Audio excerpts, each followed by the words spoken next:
सभी आम जन से, अनुभवियों से, बुद्धिजीवियों से मेरा निवेदन ये है कि सबसे पहले इस वीडियो को पूरा सुने, फिर अपना कमेंट करें और अपने विवेक के अनुसार निर्णय लें।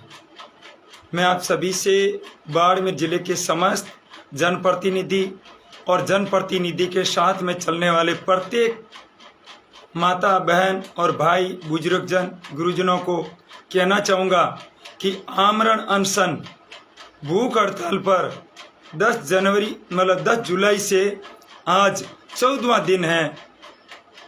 महिलाओं को, जो आंगनवाड़ी कर्मचारी बहनें हैं, 14 दिन के अंदर बाड़मेर के जनप्रतिनिधि जो भी जितने एमएलए हैं वर्तमान सरकार में, वो आज तक धरना पर नहीं आए हैं, तो आप अनुमान लगा सकते हैं कि आपके जनप्रतिनिधि या हमारे जनप्रतिनिधि केवल हमारे मुंह पर ही कहते हैं कि हम जन जन के साथ हैं।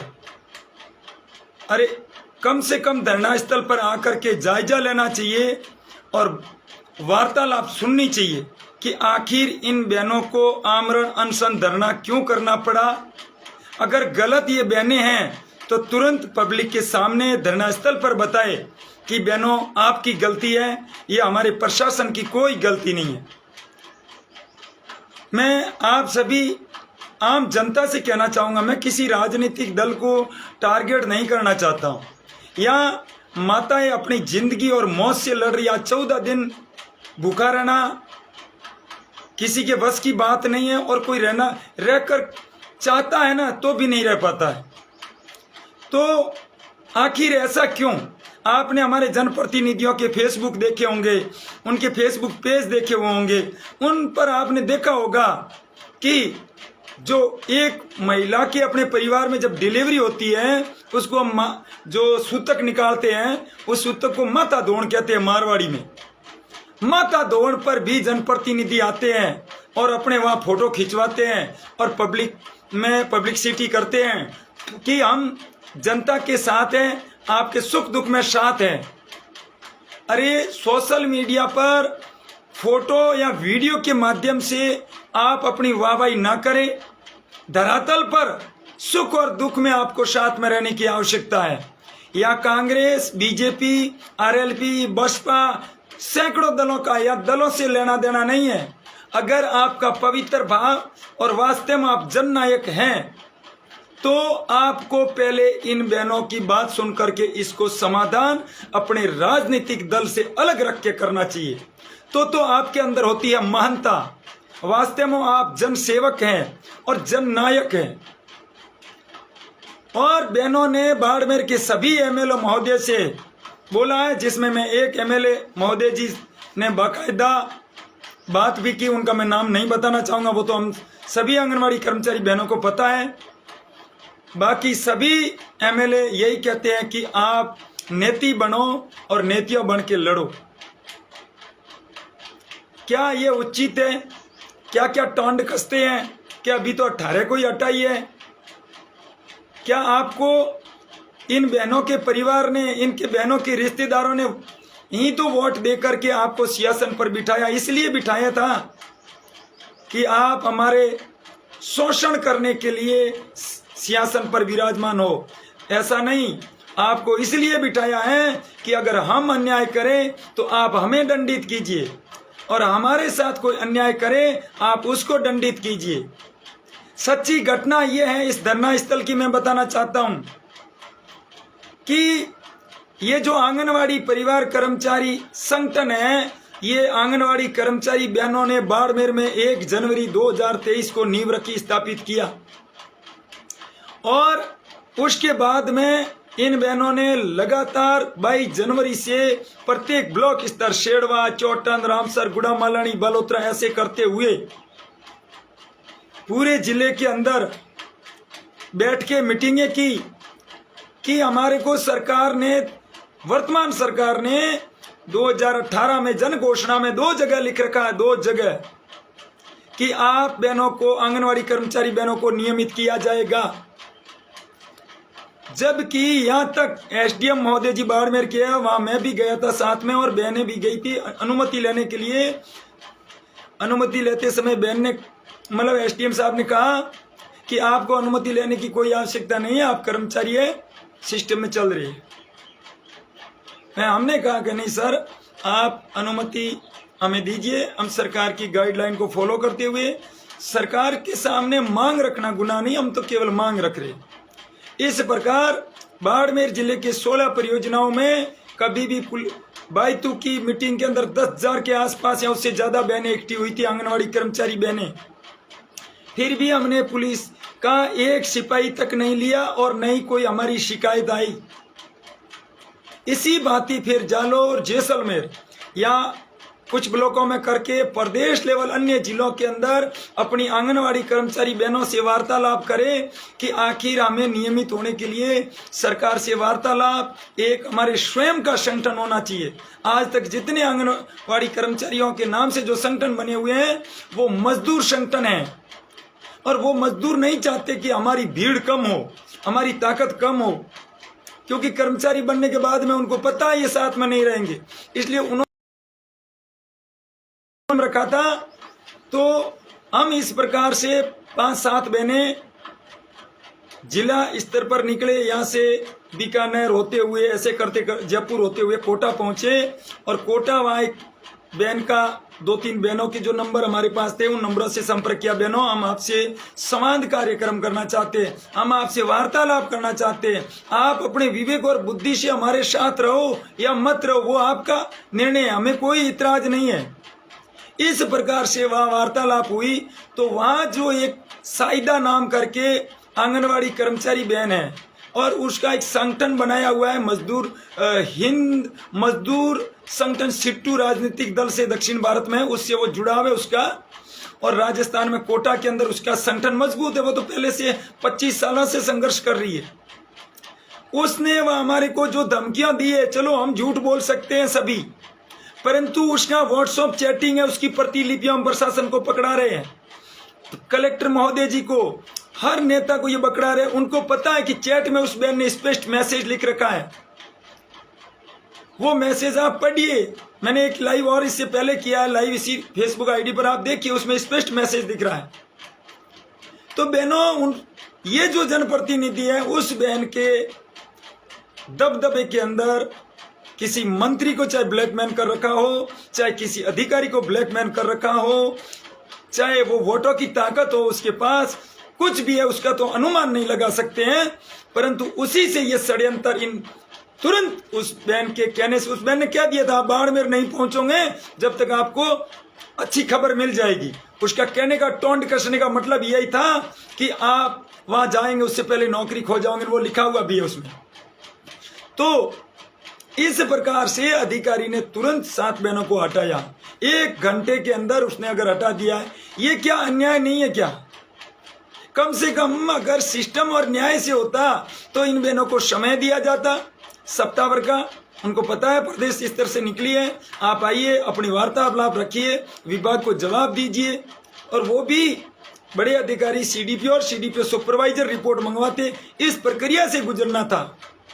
अब प्रशासन ये चाहता है, सरकार ये चाह रही है कि कैसे करके इस मामले को दबाए, और जो वर्तमान सरकार के जितने भी जो एमएलए हैं उनको एक ही डर सता रहा है कि हमने जो वादा किया वो पूरे प्रदेश के अंदर हमारा ढिंडोरा पीटा जा रहा है कि आपने वादा किया था नियमित करने का। तो इस संगठन की जो संचालन करता बहनें हैं वो बाड़मेर जिले की हैं, और जब पेड़ खड़ा रहता है, पेड़ की इस प्रकार की टहनियों की जड़ काट दी जाती है ना, जड़, तो पेड़ की टहनियां ऑटोमेटिक सूख जाती है, यानी कि इस संगठन को बाड़मेर जिले से कुचला जाए।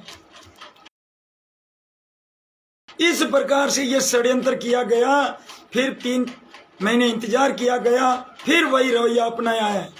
तो क्या हमने 2018 का जो जन घोषणा में वादा किया था सरकार ने, वो वादा मांगना हमारा गुनाह है क्या?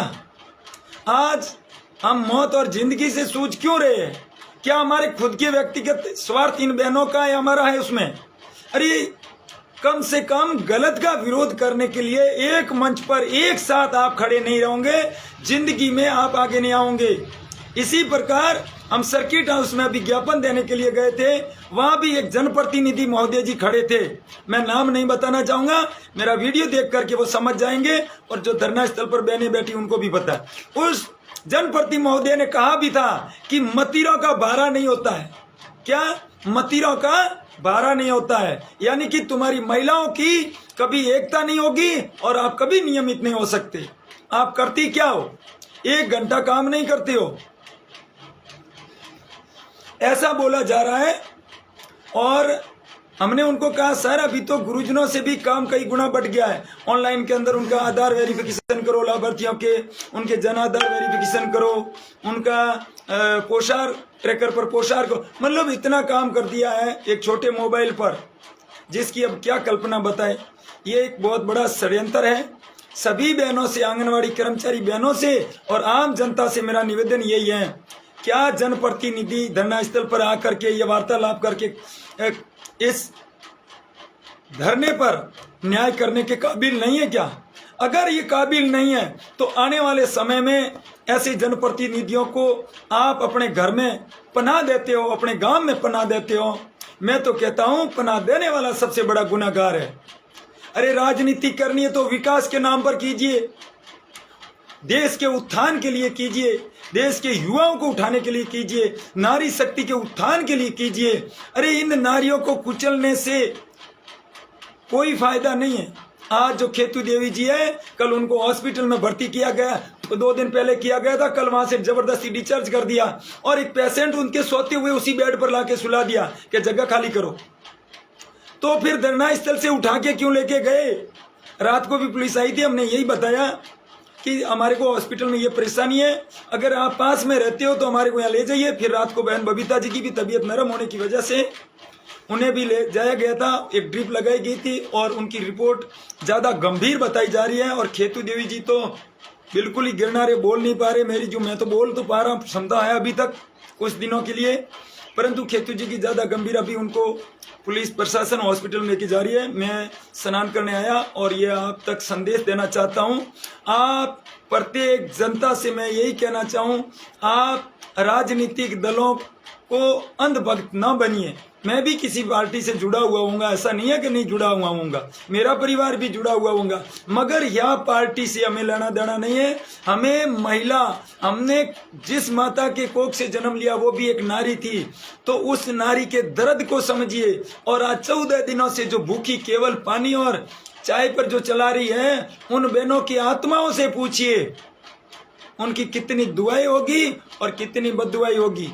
जब न्याय नहीं मिल रहा, हम प्रशासन को लठ तो नहीं मार सकते, तोड़फोड़ हम कर नहीं सकते, तो कम से कम उनको शांतिपूर्ण ये संदेश दे रहे हैं कि ये बहनें आपके लिए संघर्ष कर रही है। आप और हम सब ने कहा कि बहनों आप आगे नेतृत्व करो, लड़ो, हम आपके साथ हैं। क्या इसका परिणाम यही है? इस प्रकार अगर परिणाम दिया जाएगा तो आने वाले समय में मातृ शक्ति के उत्थान और विकास के ये खोखले जो नारे बना रखे, भामाशाह पर मुखिया, राशन कार्ड पर मुखिया, ये कोई महत्व नहीं रखता है। वाहवाही करने से व्यक्ति का सुंदरता उसका गुण नहीं है, उसके व्यक्तित्व गुण क्या है, उसके कार्य करने की शैली क्या है, वो सुंदरता अगर होती है तो वो सुंदर है। तो इन जनप्रतिनिधियों की पोस्ट आपने एक लगातार पिछले 1-1.5 महीने में देखा होगा। आज वहाँ मृत्यु हो गई थी, वहाँ गए 7वां दिन है, आज माथा धोन हो गया, वहाँ गए, आज उस विवाह में गए। अरे क्यों फालतू का ढोंग रच रहे हो आप? ये ढोंग रचना बंद करो और ऐसी ढोंगी जनप्रतिनिधियों को खरा खुला बोलो। आज ये भी किसी की माता बहनें ऐसी भी हमारे माता बहनों के साथ भी हो सकता है, न होगा, क्योंकि सरकार जब चाह लेती है ना तो सब कुछ करती है, वो हमारी ताकत को देखती है। आप एक समूह के अंदर एकत्रित होते हो तो सब कुछ होता है। ये अभी आपने कल अपने पास, परसों धरना के पास में एक बड़ा धरना हुआ, कल अखबार में भी आपने पढ़ा होगा, मतलब 1 घंटे के अंदर सैकड़ों की तादाद में पब्लिक आई, तुरंत अतिरिक्त जिला कलेक्टर महोदय जी वहां पंडाल में आकर के उनका समाधान कर दिया। तो आप सभी अपने जनप्रतिनिधियों की बनावटी बातों से दूर होकर के धरना स्थल पर आए और अपनी बात को इन प्रमाणित देख करके फिर उस सत्य के साथ खड़ा रहे। हम नहीं कहते हैं कि इन बहनों का पक्ष लीजिए, हमारा पक्ष लीजिए, किसी पार्टी का नहीं। आप सत्य के साथ खड़ा होना सीखिए। मैं तो कहता हूं धिक्कार है उनको जो गलत का विरोध नहीं करते हैं, समझदार होकर के भी मुंडी नीची लगाते हैं। ऐसी ये एक तरीके की जिंदा लाशें हैं। हम जिंदा लाशें नहीं रहना चाहते हैं। और जन जन से मेरा आह्वान यही है, धरना स्थल पर आइए और सच्चाई जानिए और सहयोग कीजिए, डट कर रहिए। कुछ ही सेकंडों में आपका निर्णय पक्का है, आपके सामने न्याय मिल जाएगा। अरे कल आपने देखा होगा बाड़मेर में कई चैनलों पर भी चल रहा है, मेवाराम जी जैन साहब, वह पानी की परेशानी से महिलाओं ने थोड़ा सा हंगामा किया, फटाक से वो एमएलए साहब ने बोला कि मैं, आप सोचते होंगे कि मैं ट्रांसफर कर दूंगा, ट्रांसफर नहीं करूंगा, मैं सस्पेंड करूंगा। उन्होंने 1 घंटा तकलीफ देखी होगी, या 14 दिनों से अन्न त्याग हुआ। जो बहनें बैठी है इनके पास उनका आने का, अगर वो पवित्र भाव से होते हैं, क्या उनका नहीं बनता है जायजा यहाँ आने का? वो अधिकारियों को नहीं बोल सकते क्या इनको न्याय दीजिए? तो ये सबसे पहली पार्टी भक्त ना बनो, न्याय की तरफ चलो। कहते हैं कि सबसे बड़ी जहाँ दवा काम नहीं करती वहाँ दुआ काम करती है। और हमने भरोसे पर इन बहनों को आगे नेत्रव्रत देने की जिम्मेदारी दी है। तो बहनें तो अपने वचन पर अटल है, नेत्रव्रत करने में सक्षम है। और लगातार भूख हड़ताल अनिश्चितकालीन जारी है जब तक न्याय नहीं मिलेगा तब तक। और उसमें मेरा भी छोटा सा योगदान है, मैं भी आमरण अनशन पर हूँ, इसलिए ज़्यादा बोलने में थोड़ी प्रॉब्लम होती है, समझ रहा हूँ मैं। और आप सभी भाई और बहनों को मैं ज़्यादा कुछ नहीं कहूँगा, आपके सामने शॉर्टकट में बता दिया है। वो बाकी लंबी कथा गाने में कोई फ़ायदा है नहीं। आपका विवेक और बुद्धि का वैसा आप निर्णय जरूर लीजिए। मैं इतना ही कहता हूँ, ये हमारा जीवन अगले पल का हमें पता नहीं चलता कब हमारे साथ क्या घटना घट जाए।